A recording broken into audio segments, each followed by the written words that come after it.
نحمده ونصلي على رسوله الكريم اما بعد فاعوذ باللہ من الشیطان الرجیم بسم اللہ الرحمن الرحیم۔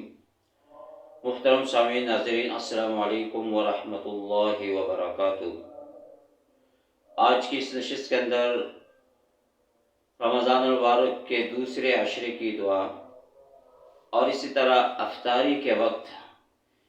قرآن پاک کی ایک آیت اگر پڑھ لی جائے تو اس کے ثمرات اور برکات کے متعلق کچھ ادا کروں گا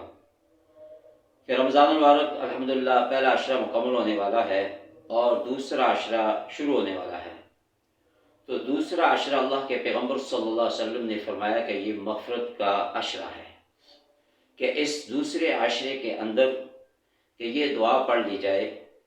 اللہم اجرنی من النار، یا دوسری دعا استغفر اللہ الذی لا الہ الا هو الحی القیوم واتوب الیہ، یا تیسرا استغفر اللہ ربی من کل ذنب اذنبتہ واتوب الیہ۔ ان تینوں دعاؤں میں سے کوئی ایک کثرت کے ساتھ، اور یہ استغفار جو ہے استغفر اللہ الذی لا الہ الا هو الحی القیوم واتوب الیہ،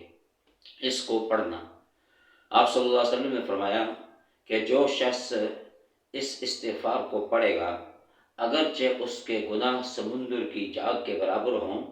اللہ تعالیٰ اپنے اس بندے کو معاف فرما دے گا، اس کے گناہوں کو بخش دے گا۔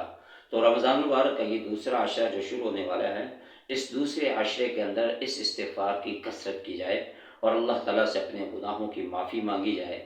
اور دوسرا عمل روزانہ افطاری کے وقت سورۃ المائدہ کی آیت نمبر 114، اللہم ربنا انزل علینا مائدۃ من السماء تکون لنا عیدا لاولنا وآخرنا وآیۃ منک وارزقنا وانت خیر الرازقین۔ اس آیت کو کثرت کے ساتھ افطاری کے وقت پڑھ لیا جائے۔ فرمایا کہ جس شخص نے یہ عمل کر لیا اور افطاری سے پہلے اس دعا کو، اس آیت کو، قرآن پاک کی سورۃ المائدہ کی آیت نمبر 114 کو کثرت کے ساتھ پڑھتا رہا، تو اللہ رب العالمین کی طرف سے پورا سال اپنے اس بندے پر رزق کی بارش ہوگی اور رزق کی فراوانی ہوگی، اور اس کی تنگ دستی کو اللہ تعالیٰ دور فرما دیں گے، اور اس کے رزق کے اندر، مال کے اندر خیر و برکت پیدا فرما دیں گے۔ کہ یہ وہ دعا ہے جو حضرت عیسیٰ علیہ السلام نے اپنے حواریوں کی فرمائش پر یہ دعا مانگی تھی اللہ تعالیٰ سے، اور پھر فرمایا کہ اس دعا کا اثر تھا کہ آسمانی جنت سے دسترخوان اترتا رہا، اور جنتی میوے اور جنتی کھانے اس دسترخوان کے اندر حضرت عیسیٰ علیہ السلام کے پاس آتے تھے، اور پھر وہ تمام عیسیٰ علیہ السلام کے حواری اس